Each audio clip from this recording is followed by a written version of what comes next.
Sì, i miei appunti sono anche finalizzati a rendere una corretta informazione alla città, perché vi sono i mestatori professionali, tra questi iscrivo anche Emilio Messana d'ufficio, che tendono a confondere le idee. Allora, innanzitutto, lunedì scorso, è una notizia nuova e inedita, si è aperto innanzi al Tribunale di Agrigento il primo processo per imbrogli, per reati amministrativi posti in essere dall'ingegnere Di Francesco.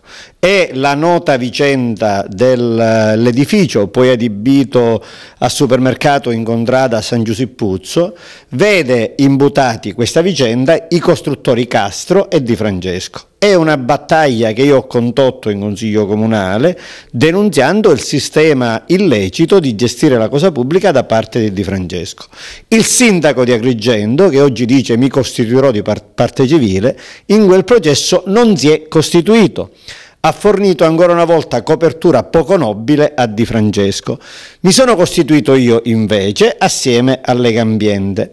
E voglio anche ricordare a Zambuto, che ha la memoria molto corta, che lui non si è costituito parte civile contro Vitellaro, Scifo, Piazza ed altri nell'altro processo per fatti gravissimi, quelli relativi ai grandi centri commerciali, segnatamente i reati posti in essere da Vitellaro e Piazza per favorire gli interessi illeciti di Gaetano Scifo. E ancora, altra dimenticanza di Zambuto, non si è costituito parte civile nel processo conclusosi con la condanna.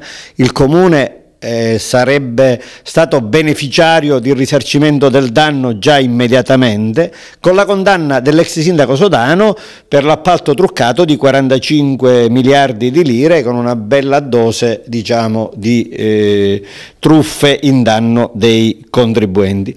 Rispetto a questo Zambuto non è stato affatto garante della legalità e anzi, lo dico con molta franchezza e anche con qualche dolore, perché lo ritenevo già da prima, ma ancor più oggi, la condotta di Zambuto assolutamente ignobile. Zambuto ha licenziato l'ingegner Calogero Monreale, che io ho ampiamente difeso nei mesi scorsi, e oggi anche l'inchiesta giudiziaria ci dice che Monreale, insediato su mia richiesta a capo dell'urbanistica, ove ha sostituito Di Francesco, stava risanando e moralizzando il contesto di illegalità enorme, di corruzione, parliamoci chiaro, che Di Francesco aveva allevato sotto di sé. Monreale stava risanando. Zambuto, dopo aver avallato e tutelato il mangia costruito da Di Francesco al Comune, quando arriva una persona per bene e pulita, ritiene di licenziarla.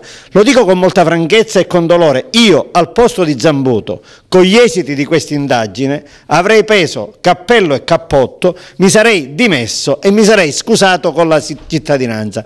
Chi tutela Di Francesco e licenzia Monreale non ha diritto di rappresentare gli agrigentini.